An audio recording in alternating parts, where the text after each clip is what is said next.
Hello, today we're looking at Phelia Exhuberant Shepherd.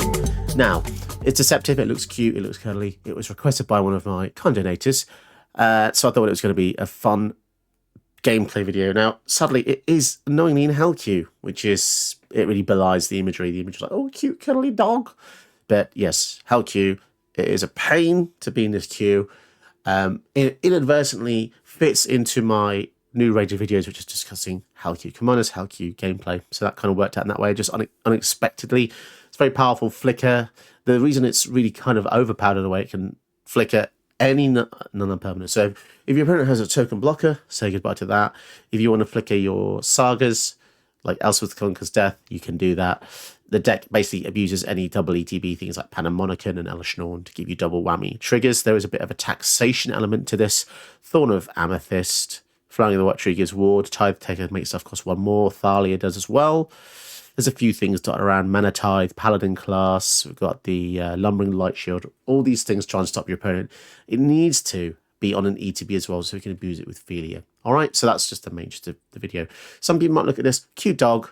In reality, it's bloody hell dog. So just so you know that. In one of the videos today, there was no video and there was no audio. And that's because it was actually a playtest video. And during playtesting, I do not record, obviously, or do any voiceover because it's my theoretical stage. But it so happened that I was pretty happy at the deck at that stage.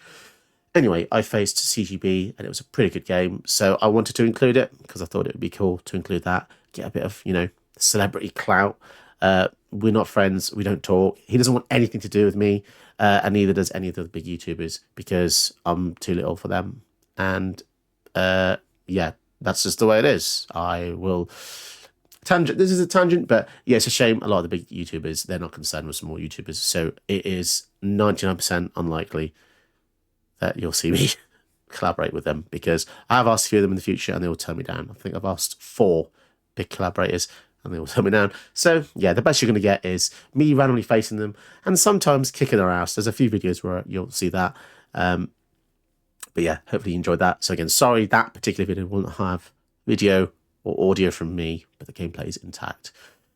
If you want to support, just like my kind supporter has for Felia here, you can look at the description details below. You can become a patron or you can become a Ko-fi donator. Either way, you will get a video, custom video of your choice, even for commanders that are something I might not normally use, but I'm happy to do it to just spread my wings and see where we go with it. Let's get into the gameplay and enjoy.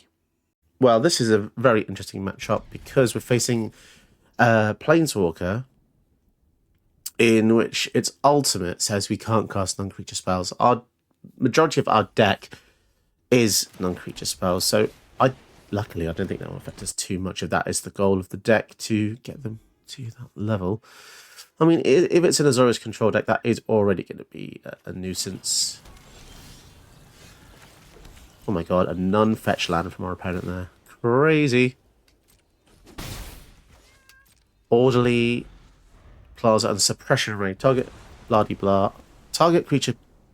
Tap all creature target player controls. You pay any amount of energy if you choose up to many inputs done. Okay, that's kind of cool. Just slows things down. 90% of blue players, when I cast Felia, counter it or kill it in some way. That's what I found. It's a bit of a shame. There you go. It is actually kind of insane the amount of times that happens. It's almost on cue. The amount of, and it's always like different counters as well, which is just ridiculous. I think that just proves statistically how many counters most incel players use. But yes, yeah, most toxic players seem to have millions of counter spells, and they make that the personality of themselves. Because why interact when you can piss people off? That's all you'll notice. When I play blue X decks, I actually rarely use counter spells. It's just more interesting to do other things, I think. In my opinion. Which I am allowed to have, of course. Soul Partition. If they're using it on an Enduring Innocence, then so be it. I was going to flick at this. Brings us some tears to my eyes. So we're running mono white and they're treating us like we have blue, which is interesting. Clearly, if they go for the Narset, we just go for the Skyclave Apparition. That's the easiest route out of here. I know 88 So they know for a fact we have Felia coming in. one. Just breathe. Time Warp, for fudge's sake. Oh, that's annoying. But I still think we just need to kill it here. Now, here's the cool thing, right? We have a Guardian Savior. When it enters, if you cast it, return 2 creature cards that cost 2 or less and go to the battlefield. That is insane in this deck. If we can find a window for it. Now, if only we had the Enduring Innocence out, we would have been able to draw a card there, but... I guess we can look at this, just to make Felia a bit bigger and gain Pseudo-Vigilance. We did do -1 damage, to be fair. So do they Time Warp or Board Wipe? It's likely that they have a Board Wipe in their hand. So they're going to go for that. Consider, did they miss a land drop or something? One of those weird times when I don't really care about a Board Wipe because of the Guardian Savior, but if they just continue to do other cheeky things, then... So they know we have the Skyclave Apparition with the Felia. I think I'll do that. Because it eventually makes Felia bigger and bigger and bigger.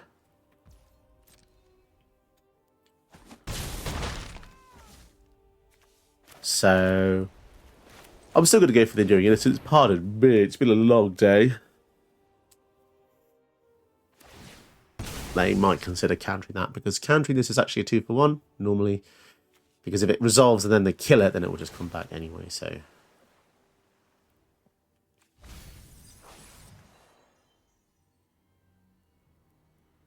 they're down to 12 as well. I kind of want them to activate the rest as anchorage at some point, so they might like block with it and then use Fragment Reality, because we actually just wipe out one of the lands, and because its mana value is 0, it means that they won't get a creature replacement for it as well.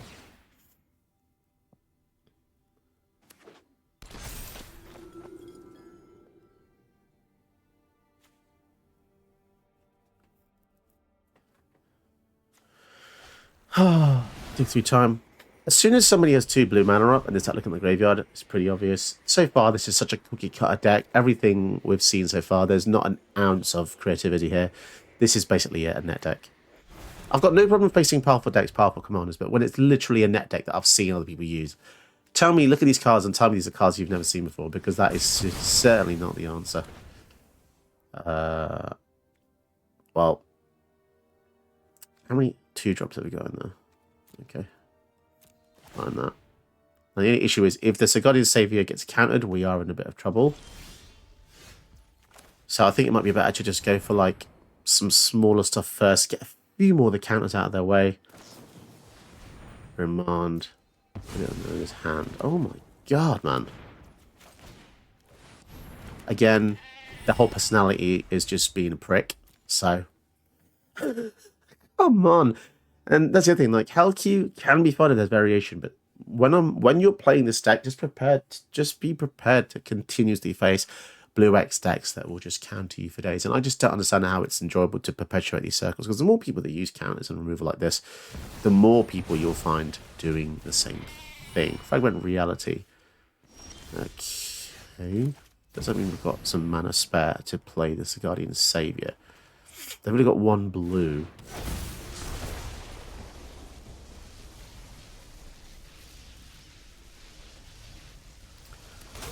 Kind of interesting how they used the Fragment Reality on the Enduring Innocence. Were they really that desperate to do something in that turn? It feels very unusual, considering that their deck is probably not going to have any creatures at all. Okay, so they've got a Board Wipe. That is pretty annoying, to be fair, because there's no reason for them to attack here unless they did. And do you know what? To be honest, Cleansing. God damn it, man. So basically, the whole deck is just going to be Board Wipe after Board Wipe. Fantastic. Board Wipe and then control elements. Freaking amazing. Okay, and yes, I am salty because it's just so old. I have practiced against many Top foes. card. Let's do a scry here. We need some way to defeat Narset. And we found it in the Faithful Absence, which is pretty awesome, to be honest. Knowing is most of the It's battle. just so... One of the main reasons I get salty and annoyed about these matchups is because it's just the same play pattern. It's not even necessarily the archetype. It's just... I've played so much Magic now that it's just boring when you see the same play pattern. I have reached my limit. Because you get blue-white decks, right? Which means, okay, it's a control archetype. I guess there's limited few ways to play that. But then you look at like one of my Ogre type builds, which is mid-range to high control, but it has a win con staple onto it. Or there's Shirai, white-blue, tap.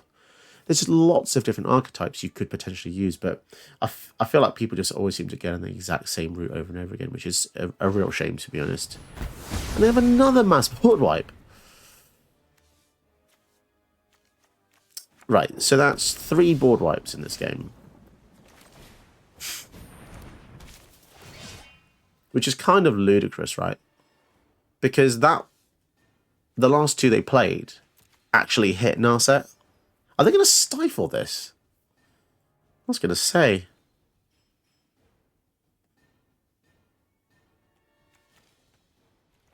I just want a turn where I can just play something and it lasts a little bit. It would be nice. I really need some kind of big finisher. But it's difficult to play 2 or 3 things out in a row when it just constantly gets blown up, right? And a swords. Wow, they are really spunking all their removal. And then Narset comes out again. I train every day. No, a better world. And a house meld. Fantastic. I don't think we're going to be able to defeat this player. No. It's pretty much impossible. Let's just see what we can get. They got absolutely the luckiest ever, I think. The only hope we can really have is if they just kind of play out lots of things this turn because they have nothing else to do, but it's really unlikely given they have Narset and a white-blue deck. And they can brainstorm putting thing on top of the deck. Yeah, it's just... There's Hell Q and then there's like just Goldfish Q. I think there is a distinction, which is odd because when I was playing stuff like Nicol Bolas, Teferi, even Itali, I felt like the matchups were a little bit more varied. But here, for some reason with Felia, which is monocolored and pretty low to the ground, I'm facing a lot of stuff where I find it's very difficult to interact with and have any kind of meaningful presence on the board. And yeah, they can essentially counter anything they want. Let's see if they counter this. They've got 1, 2, 3, 4, 5 mana up. So especially just kind of cool. It returns creatures. And then we've got Felia, Flash Speed. We'll see what they do. I mean, they're very close to ultimating Narset, which, ironically, at the beginning of the video I said wouldn't really affect us much. But I think things change when they can actually also counter the creature spells you do cast. So there is that to consider as well. I think all things have to be taken into consideration. I think in isolation, the ultimate doesn't look too bad by itself. But they literally have, like, they're going to have 9 cards in their hand here. Which is going to prove to be very complicated. And they've got a counter spell. Fantastic. Plus your next instant sorcery. So if they do a board wipe here, the board wipe comes down a second time next turn. Just cover the formula. So they're going to seek 3 cards. All the cards in their hand get cheaper.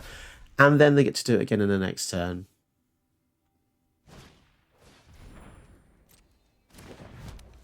Portable hole.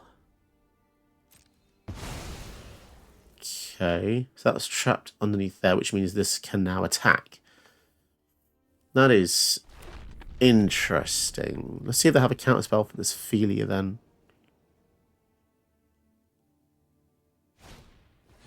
Unable to scream. 0, 2 no abilities. Okay, they've got 1 left. But if they have an Essence Scat or something, they can still play it because the Discover the Formula makes a spell sword cheaper. Okay. And they have... Oh, goodness gracious me. I mean, what did I really expect? Okay, well, let's make this indestructible, as weird as that sounds. 4, 1, 2, 3. So we can do this. 1, 2, 3, 4. So we can kill all of their things. Is that good? It doesn't kill planeswalkers, which is a real shame. Suppose we can take down the Narset.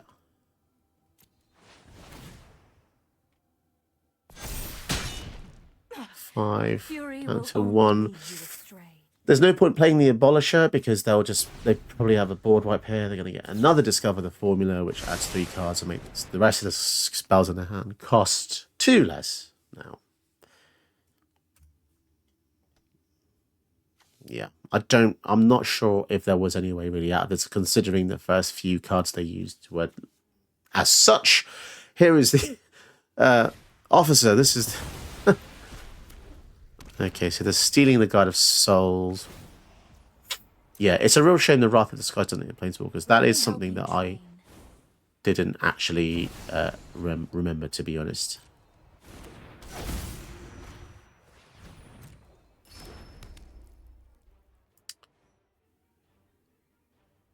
What are the odds that they run out of spells? I don't think that's going to happen, is it? I think we just come to terms with the fact that we have just lost this game. Definitely considering that they also have this Hall of Storm Giants as well.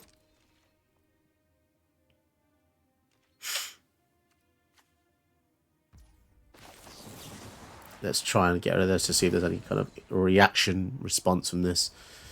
They certainly have the spells and the mana to cast, but do they really care about trading this for a small creature potential? Spell Pierce. Okay, so they can just counter anything else we play as well. Yeah, there's really not much we can do here.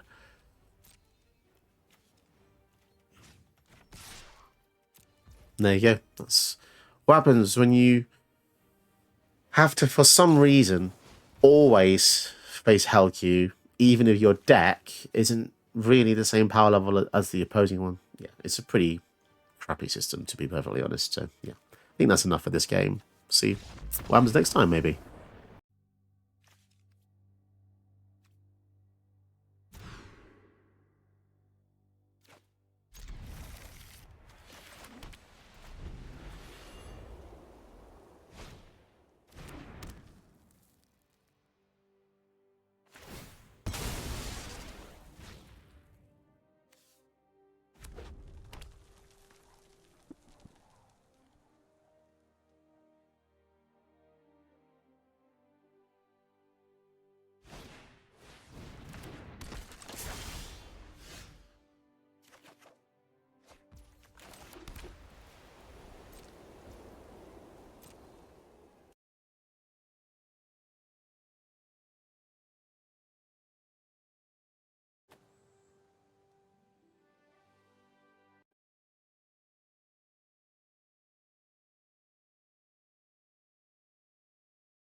do this!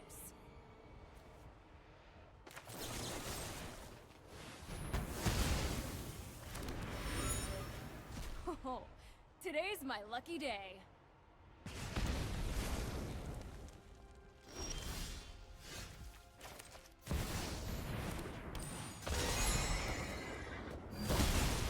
We're done here.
Right, so yeah, another control build. I'd say tonight's decks have basically been loads of blue control decks and then one CGB using the mono red, which frankly, never thought I'd really be saying this, but at least his deck was different. But kind of strangely in Halq as well. Unless it wasn't and it was just a blip, but... So once again, this is pretty much identical to what happened earlier. Lightning Helix. Let's try to ephemerate him to save him, I suppose. Might have a lightning bolt in addition. Do you want to do that? No, that's fine.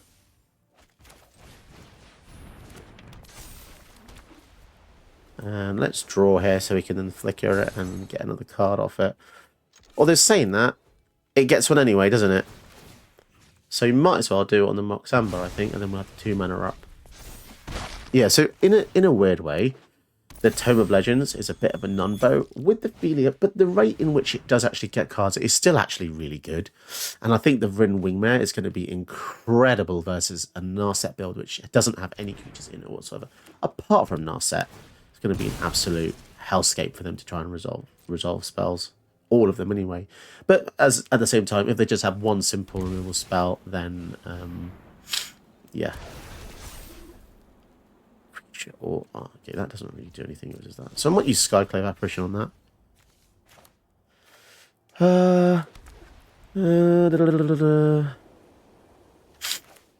Let's go for the Ring Wingmare here.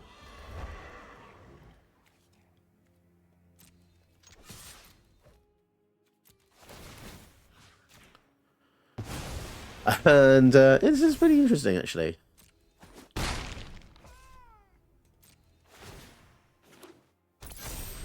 So yeah, as I said, board wipes, yes, very bad. Red damage wipes, they're going to have to deal 4 damage now. Vryn Wingmare means their 5 drops now cost 6. Fable. Let's draw a card of Tome of Legends. This has given us a hell of a lot of value, I have to say.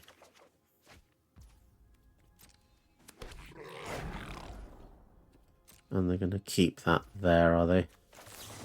Let's get rid of that, I guess. Or try to, anyway. So when they only have 1 mana left, the Vryn Wingmare basically says no. Oof. Any 1-drops in the bin? No. So that was a really lucky Snapcaster Mage. Why did they target that? They cannot cast that. So basically, we can do all sorts of funky things here, because I doubt they're going to be able to have much pressure on us, given what we can do. We can pump the team and attack in. That seems pretty good. 6-5. And let's flicker the token because it means it disappears forever. So when our deck operates at full capacity, it does really well. But again, the amount of luck I've had to actually get to the point, it is a hell of a lot. Because again, it's a control deck we're facing.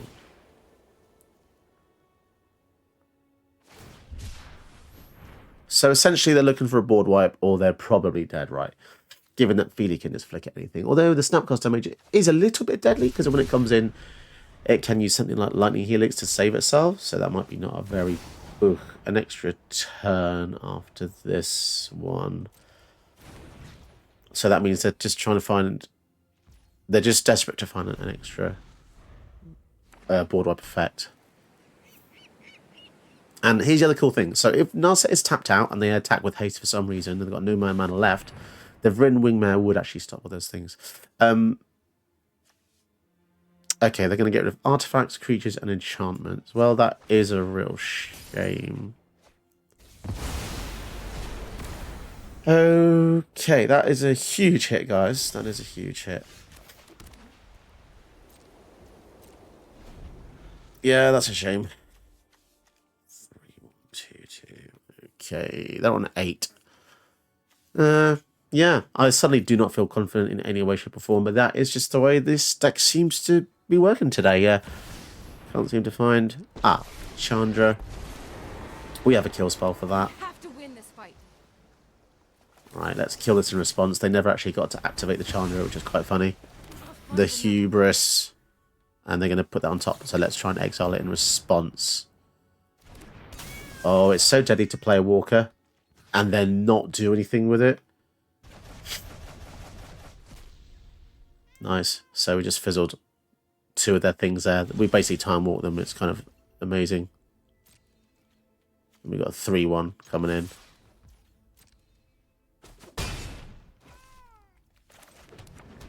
Cool. So then in their turn, flashing the Felia. Some really, really powerful. You could say the most powerful of their kind. Extra turn, wipe everything, kill everything. We shall see. The annoying thing here is that Narset does have first strike, so that is going to be certainly a complication there. And it has hexproof, which means we cannot target it with anything. Yeah, it's a shame that Kutsil does not have flying. That would have been a nice kind of thing to go over the top. They're going to mana drain that. Oh, the difference that one Narset makes. Okay, well, if they attack and they get nothing, then they could just potentially die. So we'll see what they get.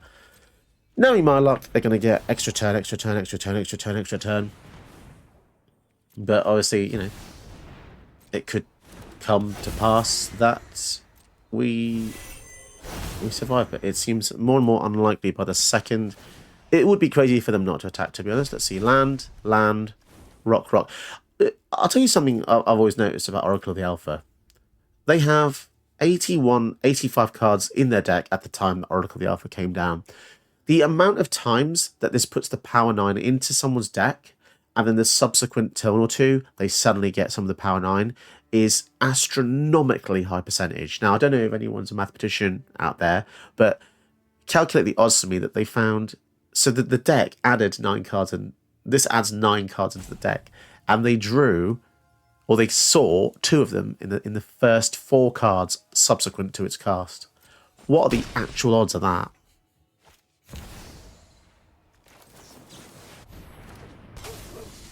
That is kind of crazy, isn't it? What are your last 2 cards, mate? 2 kill spells? Treasure Cruise. Of course it's Treasure Cruise with 2 free mana rocks. What are the odds of that as well? Right, so let's do a decoy spell here. So this is going to come down to try and kill one of the Moxen. That resolves. So if this resolves, we win. I think. Okay. Attack in. Wow. That was so lucky, considering the actual luck that they had to just score 2. Now, okay, benefit of the doubt. They could have actually drawn 2 other spells that won the game.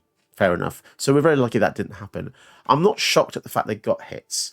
I'm just shocked at the hits they got being the cards they just put in, if that makes sense. So hopefully nobody gets offended by that assumption. But yeah, it just feels kind of crazy how this Felia seems to just face the most intense Hellq decks, when it really wasn't the intention when I was making this deck. But yeah, it is also just a real shame that you will face control after control after control, unless you face a random CGB, which is very unlikely. And even then, sometimes when you face him, he is running bullshit decks as well. So there really is no escape. And that's all I have. So I just want to apologise for the saltiness level for this video, mainly because I wanted to do it for one of my donators as a special rare treat. I don't normally do bonus videos very much. It is rare depending on the situation. But yeah, I wanted to do something fun, but it just happens Felia falls in the Hellq bracket. So that's something I think that will push away a lot of people, because I think a lot of people just want to play fun looking, cool looking abilities on cards, and then Arena just says, screw you, no, we're going to pinhole you against this deck archetype, or these 2 or 3, and you'll face it for eternity. So that is a shame. That is just the way Arena is these days, and there is really no way of coming back, apparently. The devs are just not very vocal in the way they talk to people, and it's just a real shame. There's no engagement factor with the devs, unlike my channel, of course, where I reply and respond to 100% of comments on the channel. I will always reply no matter what you say, pretty much. And yeah, that makes this community at least engaging, if not humongous. And that's fine. But if you want to support the channel, check out the description below. Patreon, Ko-fi, really helps me out through these turbulent times. Cool. Did you know that you can help my channel by watching another one of my videos? Go ahead, you know you want to.